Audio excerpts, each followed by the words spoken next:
Tanu and Sudhir, who are going to walk us through their journey. A little bit of introduction about both of them. Tanu Tyagi is a PMP professional, has a work experience of more than 17 years, and has worked across different domains like healthcare, e-learning, and has worked as a project lead on many of the documentation projects and has managed to successfully deliver within tight deadlines. In her spare time, Tanu follows a passion for painting and quilling. And in addition to it, she also takes yoga classes. So anybody wants any tips after the session, please feel free. Sudhir is working with Avalra as a technical lead writer for some time. He has over 20 years of experience now, again in various domains like finance, banking, healthcare, oil and gas. And during his free time, he likes to play outdoor sports and spend time with his family. A little bit of introduction about what we are going to speak on. I'm not going to take too much of their introduction away. But I think what today the challenge is that we, as content writers, create a lot of content, which is probably not easily accessible, right? So I think they're going to address that topic. So over to them. So, a very good morning to all of you. My name is Tanu Tyagi, and he is my colleague Sudhir Padmashali, and we are truly honored to be presenting on this special occasion of 25th anniversary of STC.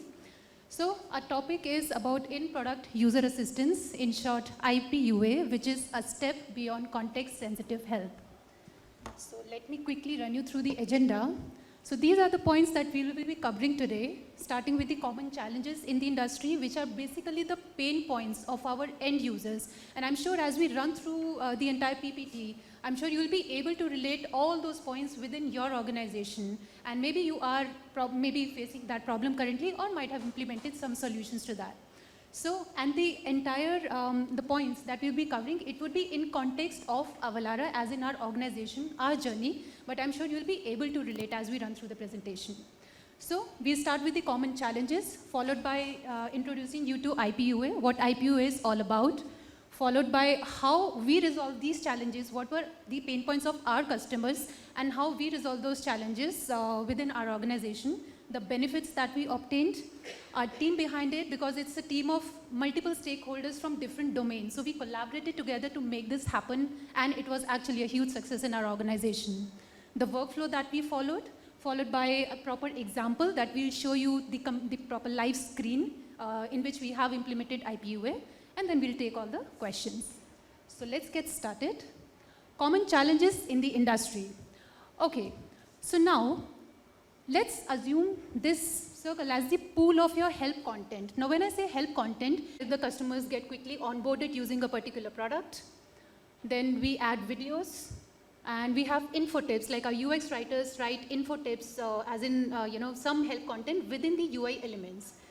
Now, assuming that we have everything in place, we have spent a lot of effort in revamping our documentation. We have used the best in-class tools to create videos, short tutorials. So assuming we have everything in place at different repositories, but when it comes to customer satisfaction survey, the results are not that great.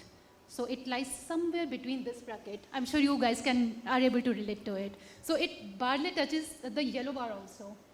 And the green thing is like, it's just the best case scenario. So what could be missing if we have spent in so much of time in creating the best in-class user help in any possible form? Why the customer satisfaction survey is still in this bracket? So we need to identify what's missing. So let's ask certain questions. Now this is what we did. We did a lot of brainstorming sessions within the team with different stakeholders to try to understand what exactly is missing. So let's ask some simple questions, and then maybe we can come up to the actual problem. So starting with this question, do we have the required content? Absolutely yes, because we have spent a lot of effort in creating this pool of help content. So certainly yes, we do have the required help content. Is the content accessible to the user? Yes, user can access the content from your desktop, your mobile application, anywhere. The content is accessible to the user. So there is no problem there as well. How is the content organized? So we have organized content pretty well. So for example, we have our documentation center. We have all the related help articles, any help article possible you can think of. We have that.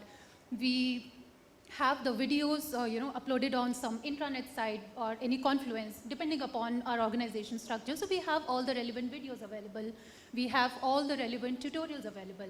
Everything is in place, so it is well organized. So let's ask another question. Let's drill down further. Is the content accessible from the product? Now here comes a little element of doubt. It can be yes, it can be no, right? So let's drill down further. Let's make this just to answer this, just to remove this element of doubt, let's ask further more questions. Is the entire pool of content accessible from the product? Now when I say entire pool, this entire pool of content, is this accessible right within the product? Or is your user is expected to switch context? Like when the user is performing certain tasks in a product, the user needs some information. So some part of information is available within the product, maybe in the form of context-sensitive help, but the user may have to switch to other screens to view the videos, to view the tutorials. So the answer there is not, again, satisfactory. I mean, that's not a green thing, right? So let's drill down further. Is the content self-served? Which means that if, as a user, I am performing certain task, in a good scenario, one of the good scenario, I expect that related to the task that I'm performing in my product, relevant help should pop up. Now when I say relevant help, it's not only related to help articles, it's related to any help that is available in our pool of help content. So the relevant help from this pool of content is available right on the face. Is that the case? It is self-served? Certainly not. And probably because of these last 3 points, it is leading to this customer satisfaction survey, that low score, right? So here, IPUA comes into picture, okay, in product user assistance. So let's understand what IPUA is all about.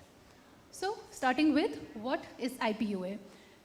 It is an integrated form of guidance, directions, or tips existing within the product experience. So when I say within the product experience, the user is performing certain tasks in the application, and within the application, the user is getting the desired help content related to the context in which the user is working on, all right? And it is designed in a way that adds intelligence into the system, that based on the interactivity of the user in the system, that particular content is being extracted and displayed right in the help system. That is what IPUA is all about. And the last point says it uses varieties of help content. So not only your help articles, any type of help content that is present in your organization's pool of content, relevant content is pulled as in the videos, tutorials, FAQs, help articles, and given to the user right on the screen. That is what IPUA is all about. Now, why did we, as Avalara, chose IPUA? Because considering the common pain points that we just discussed, IPUA was the best solution for us. The reason being, studies have shown that users retain information better within the flow of work. If they do not need to switch context, the knowledge retention is more, the calls to the support guys is less, and that eventually leads to reduced cost. And then it impacts our NPS and CSAT score in a better way. And finally, how IPUA works, very simple, straightforward, to the point, delivers the right content to the right person at the right time and in the right experience. So that's how IPUA works. So now I'll move to the next slide, wherein I'll explain the pain points. I'll just quickly go through the pain points that our customers faced, and then after implementing IPUA, how those pain points were catered, how those pain points were resolved in a better scenario. So let's see that. So Avalara, as in our organization, we are into tax compliance, wherein we have complex set of procedures and very complex algorithms to calculate tax of different jurisdictions in different parts of the world. Every jurisdiction has different rules. Now, also since we acquire products, so what happened is that when we acquire products, we also acquire their help set, their pool of content. And when our customers, when our acquired customers, they merge their existing business practices into our system, there the trouble spots come into picture, okay? And so I'll just quickly walk through the pain points of especially such customers. The content is spread across multiple sites. So they have to refer to the documentation center, they have to refer to tutorials, videos at different sites. So it's in silos. The content is there, but in different silos. Lack of self-service, as I just mentioned, that the relevant content is not available to the user right on face. The user has to spend a lot of time in searching. Even if our documentation, our help content is in the best possible form, but still they have to search for it. and limited in-product help, as in whatever information the user is expecting that information right within the product. So these were the pain points of the customers, and IPUA helped us smoothing out the process by removing these pain points. And finally, when we implemented IPUA, the help was available within the application, so your end users do not need to leave the application while finding any particular information. Context-aware help was automatically controlled, as in on the screen or the context in which the user is performing certain tasks. Only that content was visible right within the product. And also, we were able to surface different types of content and not only help articles. This eventually reduced costs. It actually improved our NPS and CSAT scores. And we were able to search, also we provided the functionality to search within that contextual help widget. We applied taxonomies, and then we also limited the content search based on user roles. So the content visible to a general user was different from the content that was visible to the admin user based on the taxonomies and other single sign-on functionality that we applied. So that's how we solved these challenges. And now I'll hand over to Sudhir to take over from here, from the benefits part. Thank you, Tanu. So, as you heard what Tanu said, the pain points, then how did we approach IPUA? Now you must be thinking, okay, you applied IPUA. What benefits did you reap as an organization? Because we spoke about the procedures, the in-assistance, in-product assistance. Let's go to the benefits one by one. We increased the, I'll just switch. Hello. Hello? Yeah. Just give me a minute. We increased the customer satisfaction level threefold. And how did we manage to do that? What we did was we provided intelligent contextual help within the application, which was one of the pain points to do. So customers, once they logged in, they got a very simplified, personalized, and to the point information within the application. So they need not go anywhere outside, because earlier the pain point which we addressed was it's in silos. So with this, the customers were within the application, they got all the help. What all the help? What do I mean by all the help? We provided different types of help, related topics. We provided the guided tour. We provided the videos. We provided the troubleshooting or question and answers. We also provided training materials. All this information was available to the customer. This way, they had the just-in-time experience. Right now, you're in the application. You need to learn about the application. You need to perform. You also got the help within the same page for all those tasks. Somebody would prefer to do reading of the steps. They would refer to the related topics. Somebody would prefer visuals, as we heard in the previous session. We had videos which explain how to perform a task. So in case you don't want to read it, you can go through the videos, see the steps, perform the task. Even if you don't want to see the videos, we have guided tours. They want to say, tell us how we do it. We have a guided tour where we showed the next step, next step, next step. Now, while doing that, you have questions. Okay, how do I fix this issue? You go to the Q&A section, you have the answers to that. Even still you say, no, I need some training, I'm not getting it. We have a section which takes us to the Avalara University. Avalara University is a page where we have all the trainings right from point A to point Z with examples, live examples. So with all those things within the application, the customer has logged in, is doing the task, he's getting everything just in time. So with all those things, he's able to perform everything. So that's how we kind of increase the customer satisfaction level. And that's one of the things which was our primary goal, the first one. Second, we improved the search. Now, when you have all those things, the related links, the videos, the customers would also want to search something, right? So we have a search bar within the application where they would key in the content and search. They will get all the search pertaining to that particular page they are looking at. Now, how did we achieve that? We used taxonomy. Taxonomy, what we did was, we have hundreds of products. So based on the product, we applied taxonomy. So what the help widget did was, it fetched only the content specific to that product and displayed it in that page. So we have Knowledge Center where we have hundreds of products, tons of pages which are showing the information. And not only the help writing team, we have the enablement team, we have the go live team, we have the professional services team, we have the sales team who are keying in the content. And mind you, all these teams also use Ixiasoft. That's a mandate within our organization we have. All the content are in Ixiasoft, not only the technical writing team. So we have a guidelines where all the teams need to follow. So in terms of writing, voice, tone, everybody has to follow that. So lots of information are available.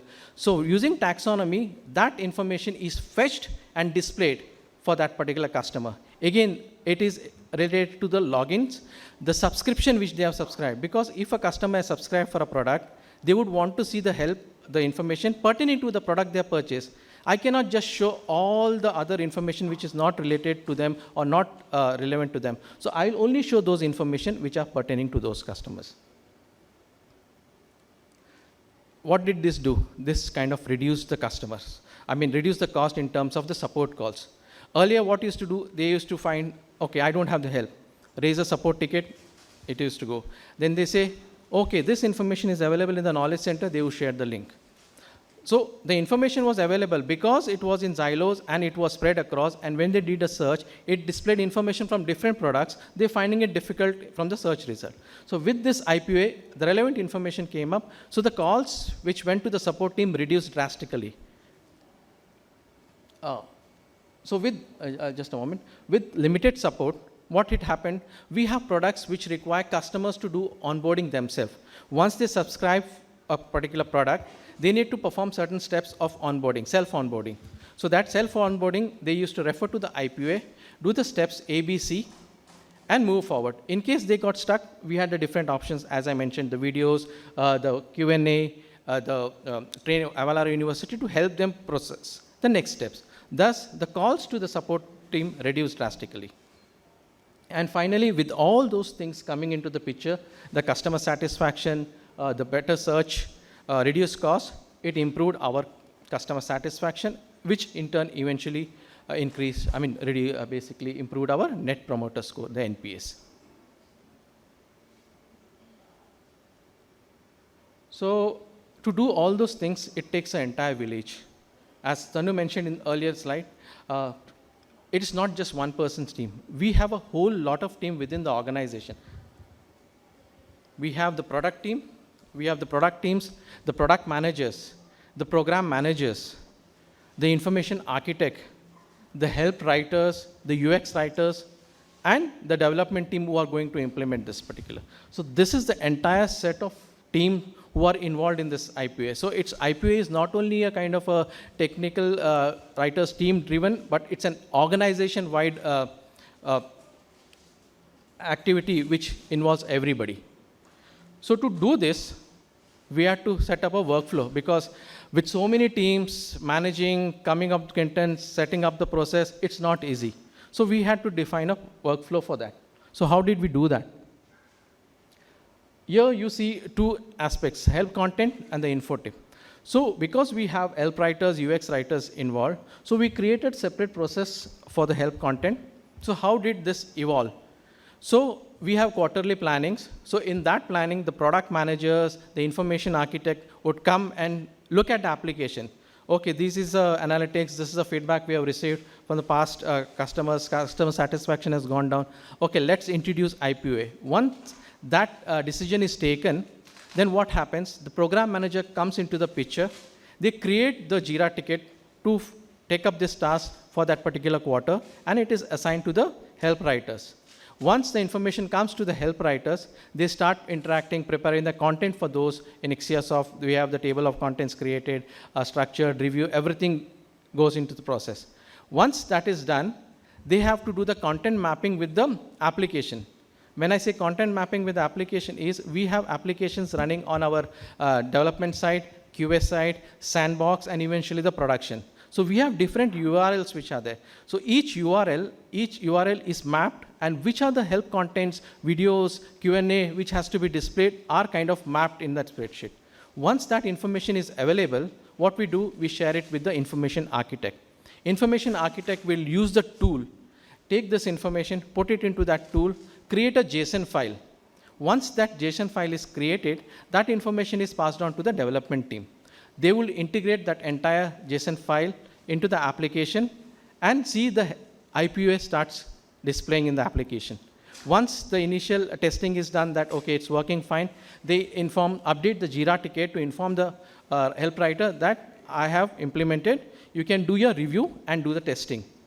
In that, what we do as a help writer, we check each and every page that the help, what we have provided, the videos, what we have provided, question answers, what we have provided, a guided to what we have provided, is it coming properly? We thoroughly review, test it, and once we are satisfied, we kind of update the Jira ticket to the product manager to approve it, because we need to push it for production. We are nearing the release cycle. Once the product manager approves that, the development team will push to production. So not only in production, it will be in the development QA, sandbox. So because our customers have access to sandbox and the production, they first log into the sandbox, see the new features, access it, then also they look at it, and then it's done in the sandbox. Similarly, we have the UX writers who are doing that.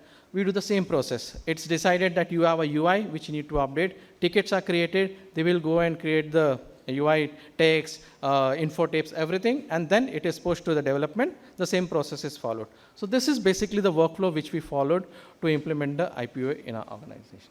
So I spoke about everything, right?